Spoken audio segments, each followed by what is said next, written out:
programa Outras Palavras, um oferecimento Sindiúte MG, Sindicato Único dos Trabalhadores em Educação de Minas Gerais. Olá! Veja nesta edição. O Ministério Público Federal entra com ação bilionária contra a Samarco, Vale e BHP. Representantes de escolas de Belo Horizonte fazem encontro para debater sobre o Estado Democrático de Direito e a classe trabalhadora. Ponte para o futuro. Que nada. Essa ponte é para o abismo, dizem sindicalistas e trabalhadores. De Brasília, as notícias da Confederação Nacional dos Trabalhadores em Educação. Quem luta, educa. Sindicalistas e representantes dos movimentos sociais e populares estão certos de que a ponte para o futuro nada mais é que uma ponte para o passado, que vai levar a classe trabalhadora rumo ao abismo. Esse assunto foi pautado também no acampamento da democracia. E Outras Palavras esteve lá. Acompanhe. Não temos mais ilusões nenhuma com as instituições tipo o Congresso e o Senado. A única democracia que vai ser garantida com os povos vai ser com os povos nas ruas. A democracia, quem garante é o povo brasileiro. Esses últimos meses, esses últimos dias têm sido de luta muito intensa para todos nós. A Frente Brasil Popular tem tido uma agenda diária, permanente de luta. Mesmo após a votação do dia 17, nós não arredamos o pé. Nós achamos que ainda é tempo de resistência, é tempo de luta. Agora a palavra de ordem é uma só. Até que o último golpista esteja de pé, nós continuaremos na luta, resistindo e ganhando todo o povo trabalhador. A luta continua, nós não deixaremos, nós não perderemos um momento dessa luta e não vamos permitir que ninguém mude tudo aquilo que nós conquistamos ao longo da nossa caminhada. A gente sabe que o projeto de Temer, do PMDB, o projeto do PSDB que está também aliado nesse momento, o projeto deles é da Petrobras, se não mínima, completamente privatizada, entregue ao capital internacional. Isso a gente está falando principalmente do pré-sal, que talvez seja uma das maiores justificativas para um golpe desse dado sobre um governo democraticamente eleito. O que está desenhado em relação às propostas já colocadas pelo Temer, né, e a sua chamada ponte para o futuro, é imensamente lesivo aos trabalhadores, né, como aumento da terceirização, revisão da CLT e tudo mais.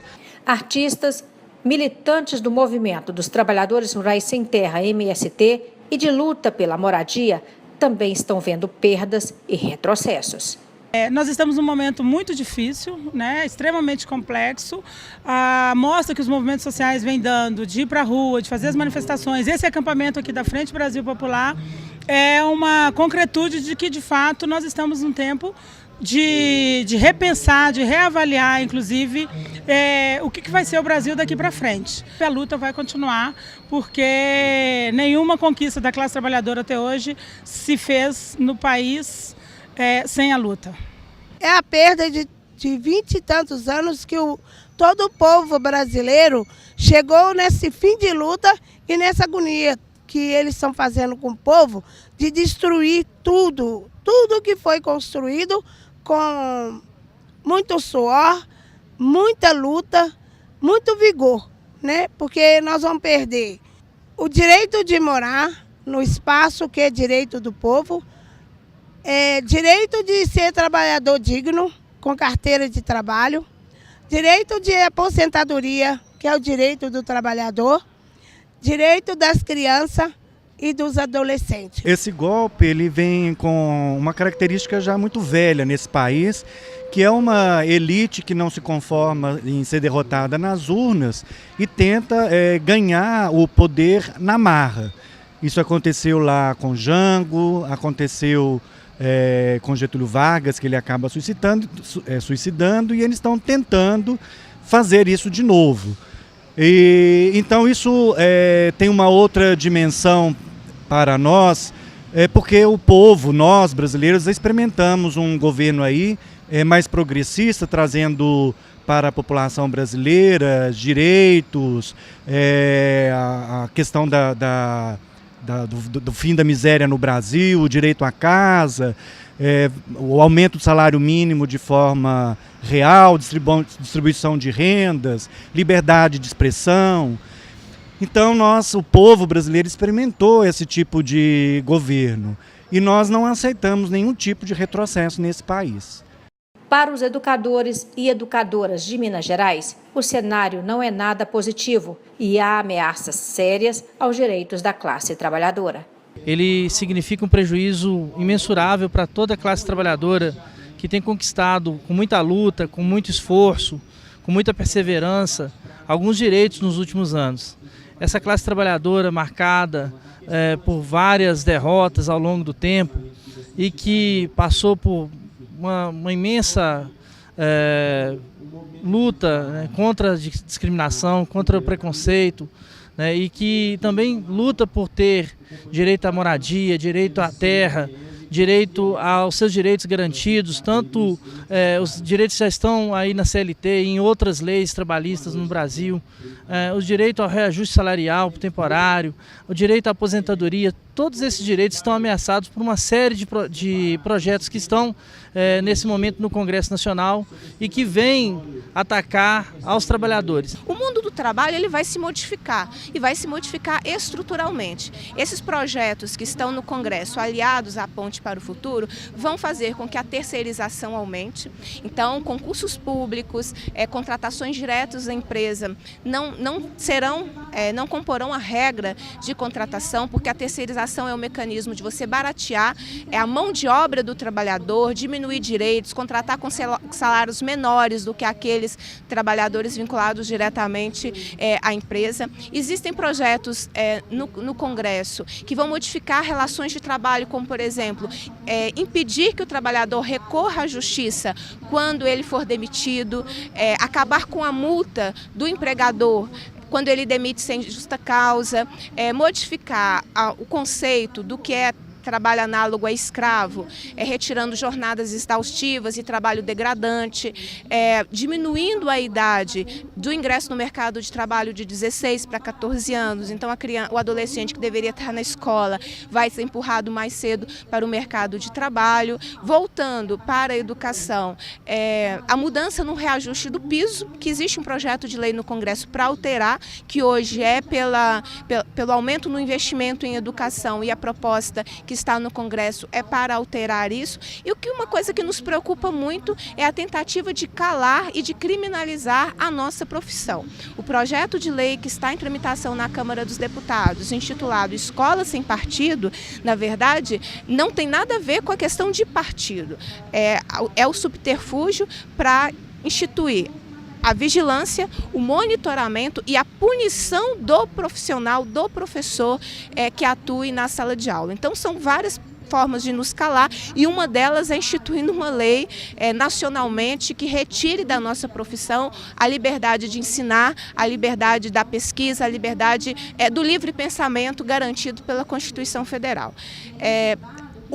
O futuro, o depois do golpe, o que nos espera é isso, um processo de privatização da escola pública através das parcerias público-privadas, através das organizações sociais e através dessa ideia de Estado mínimo. Se o PMDB quer um Estado mínimo, significa menos investimento em prestação de serviço público, menos investimento em áreas sociais. No Congresso Nacional, por exemplo, existem projetos de lei para a privatização das empresas estatais, nós estamos falando da Caixa Econômica Federal, do Banco do Brasil, da Petrobras, mas também a autorização para ampliar parcerias com o setor privado na prestação de serviços públicos. Isso quer dizer a privatização. Educação, saúde e previdências são o que para a gente...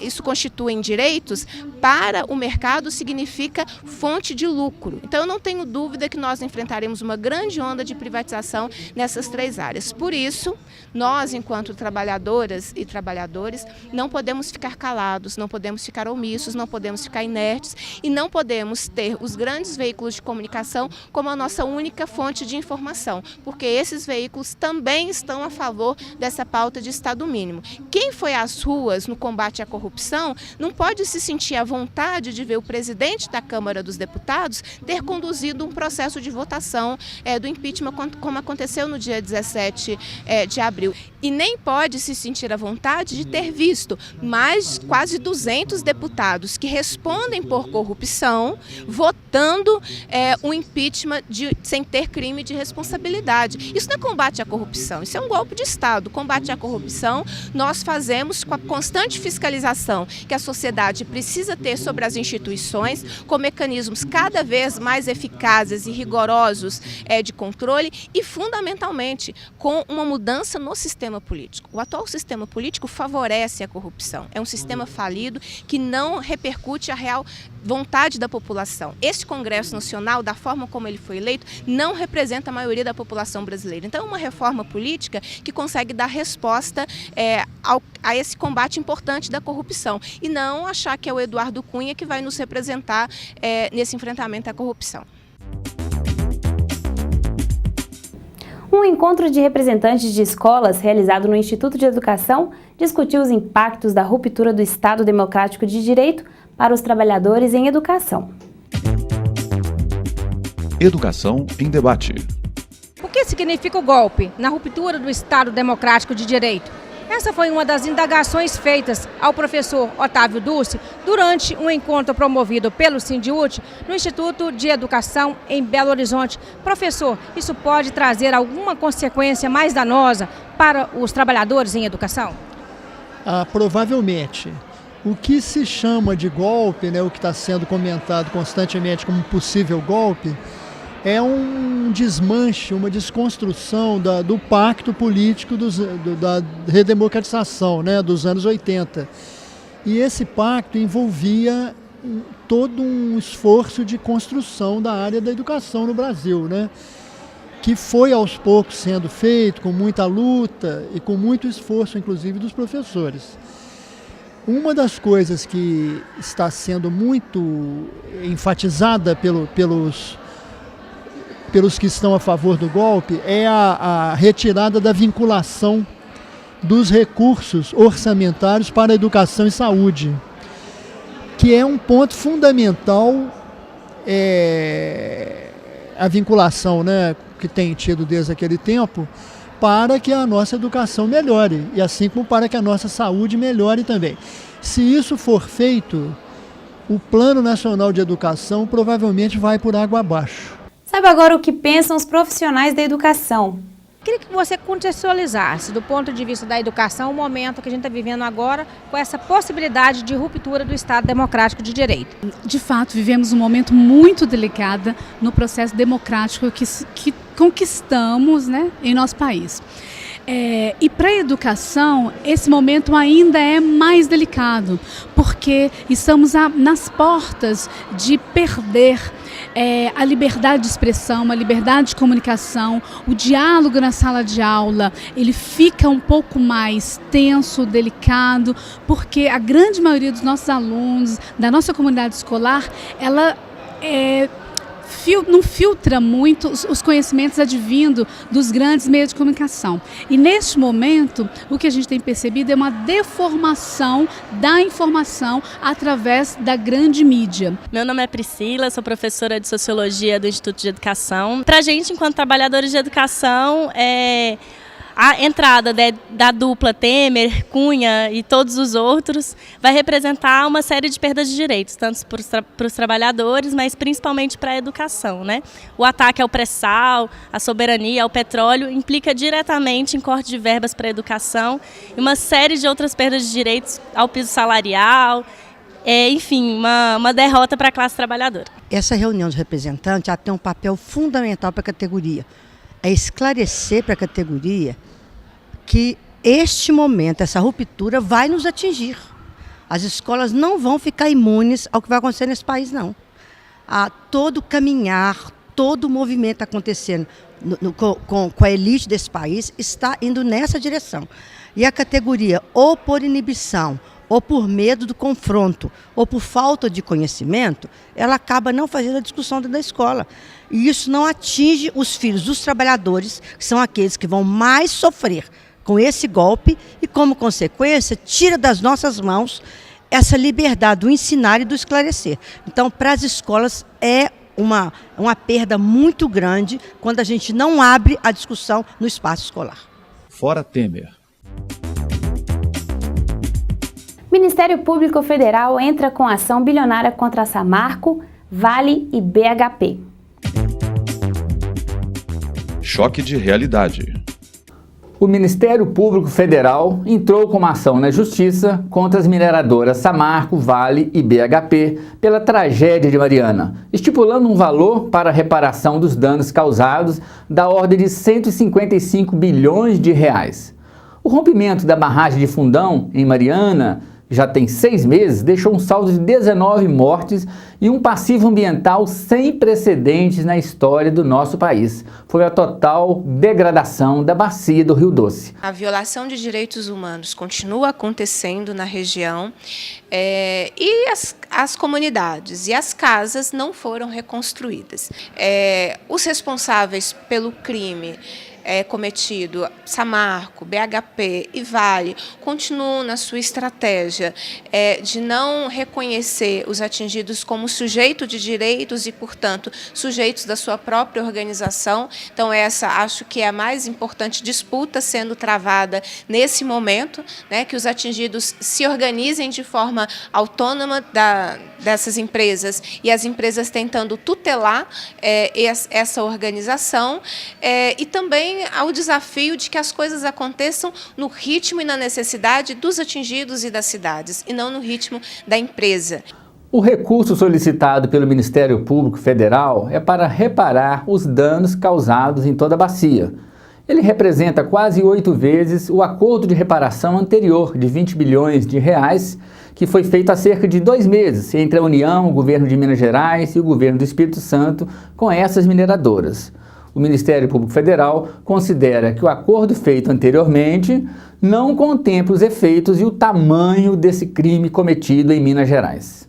As famílias não podem voltar a trabalhar ou buscar emprego em Mariana de forma isolada. Uma porque não tem emprego na região e outra porque as famílias historicamente construíram o seu meio de trabalho onde elas viviam, em Paracatu, em Bento Rodrigues e nas demais comunidades que foram afetadas. Nós sabemos que, além dos atingidos de Mariana, tem os atingidos de toda a bacia do Rio Doce, que somando hoje são mais de 4 milhões de pessoas, porque juntam 228 municípios, desde Mariana até na região do Espírito Santo. Então, todos esses municípios foram afetados de alguma forma, sem contar os afluentes, né, que acaba contaminando também, levando para os rios, para os afluentes, todo esse processo de contaminação. Eu acho que o compromisso dos movimentos sociais é permanecer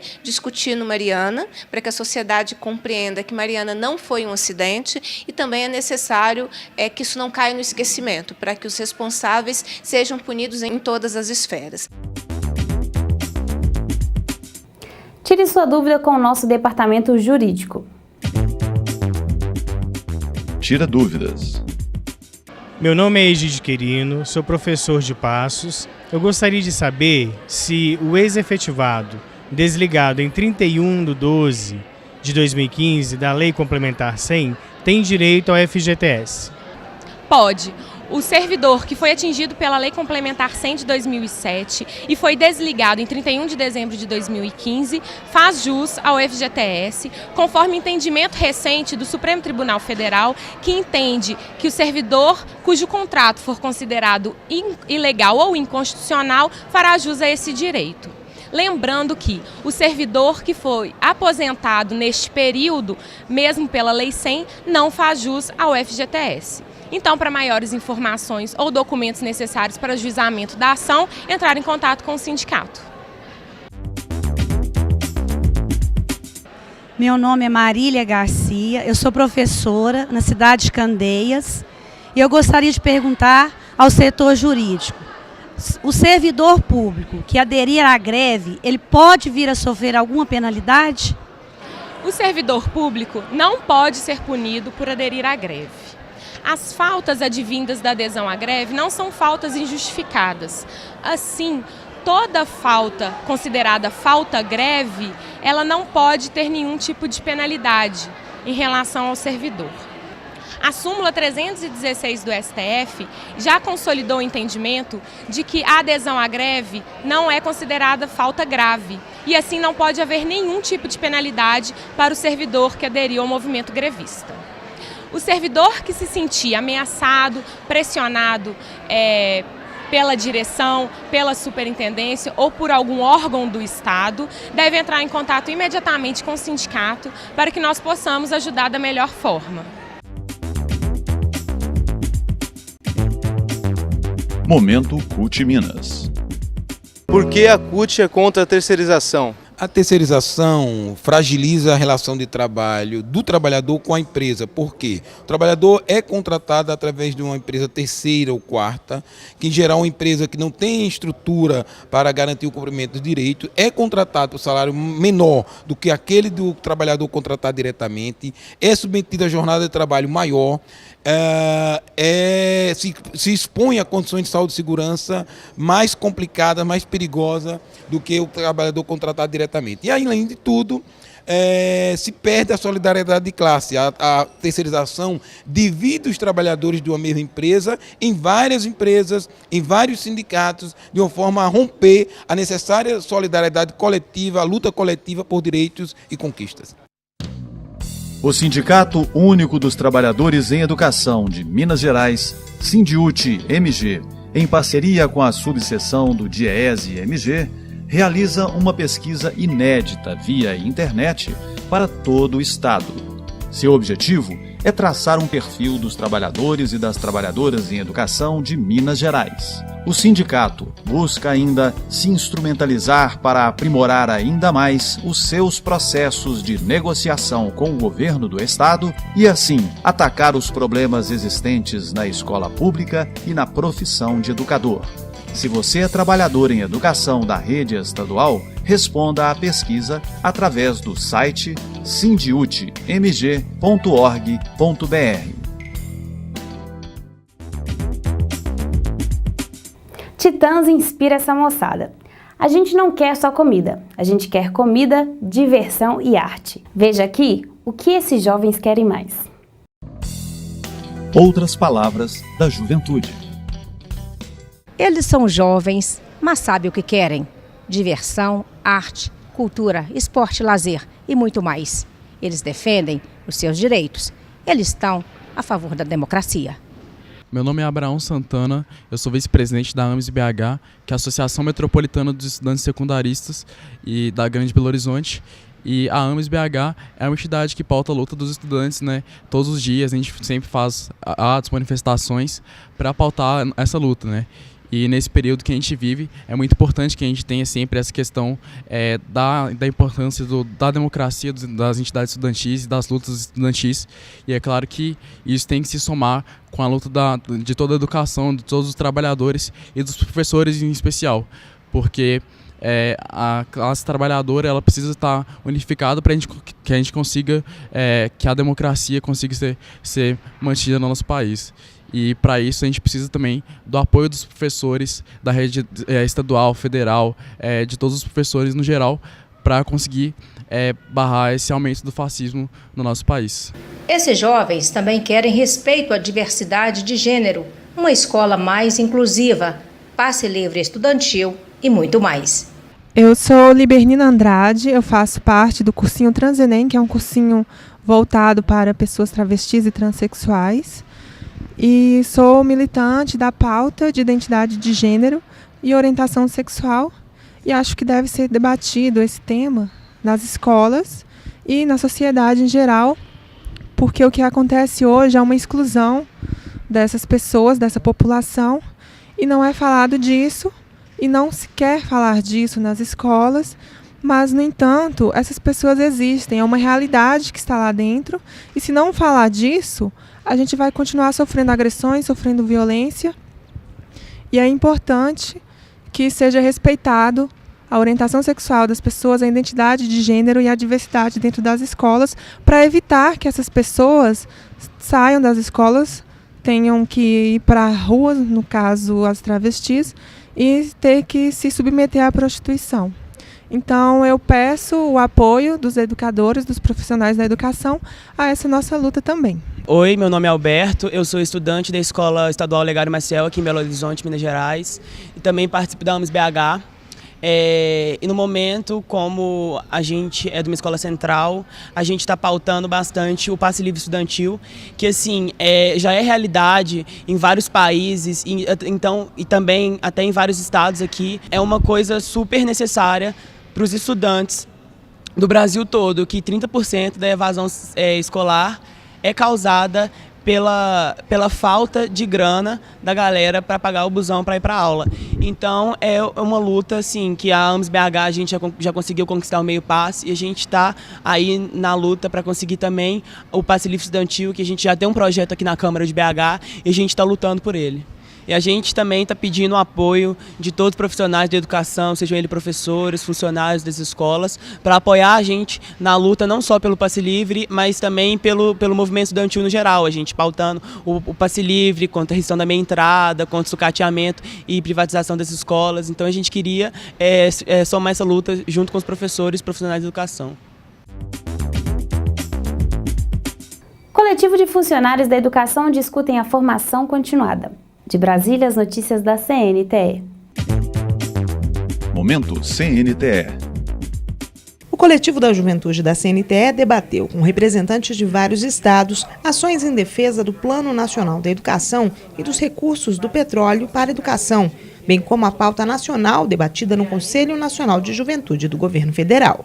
Essas são ações que a CNTE faz e que o coletivo de juventude defenderá no próximo período com toda a garra e com toda a determinação para levar para a base e também para os novos profissionais que estão chegando agora, e também para a sociedade a importância de nós efetivarmos o PNE, porque sem ação o PNE não vai sair do papel e sem luta a gente não vai conseguir implementar de fato o PNE, e é um processo e é um instrumento valioso que a gente tem em mãos, a gente tem que colocar ele debaixo do braço, ir para as universidades, ir para as praças públicas, ir para os sindicatos, e em todos os espaços está defendendo o PNE, está defendendo os recursos do petróleo, do pré-sal para a educação, porque esse mecanismo é um mecanismo tanto de esclarecimento da importância da educação pública para a classe trabalhadora, quanto de esclarecimento do financiamento para essa educação. Além de definir ações de divulgação das lutas dos educadores em vários estados, os coletivos locais estão organizando encontros para a mobilização dos educadores nos sindicatos de base. Ano que vem a gente pretende fazer o próximo encontro baseado no fato de que a gente ainda precisa de mais jovens, porque 30, que foi o que a gente conseguiu, ainda é pouco, a gente sabe que tem mais jovens. E o desafio é trazer esses outros 200, 300 que ainda constam na rede. Os jovens profissionais apontaram a necessidade de discutir a formação com o objetivo de avançar nas políticas públicas e estimular a adesão ao movimento sindical. Discutir a formação nesse viés ela é fundamental e é uma necessidade de todos os sindicatos, e a CNTE acertadamente chama esse coletivo para discutir nesse momento que nós estamos vivenciando no país e precisa efetivamente avançar nessas políticas. Outra pauta foi o segundo encontro nacional da CNTE, previsto para agosto, quando se comemora o mês da juventude. A proposta é reunir 80 pessoas para debater o fortalecimento do papel dos jovens educadores. A CNTE vem lutando para consolidar o seu coletivo nacional e assim ajudando a organizar os coletivos estaduais. E nós vamos chamar em agosto do próximo ano o segundo encontro nacional de jovens educadores, e nesse encontro a gente vai discutir toda a estratégia e todas as formas de envolver esses jovens educadores dentro do movimento sindical. Eu acho que é importante a gente envolver eles, conhecerem toda a história de organização, toda a história de luta do seu sindicato, e que eles venham de fato para o movimento sindical, que fortaleça a nossa luta na defesa de uma educação pública de qualidade. Por isso que o nosso segundo encontro nacional do ano que vem, ele vai ser estratégico para a gente poder pensar nessa política mais consistente de trazer esses jovens para a vida sindical. Fique agora com o nosso quadro de humor.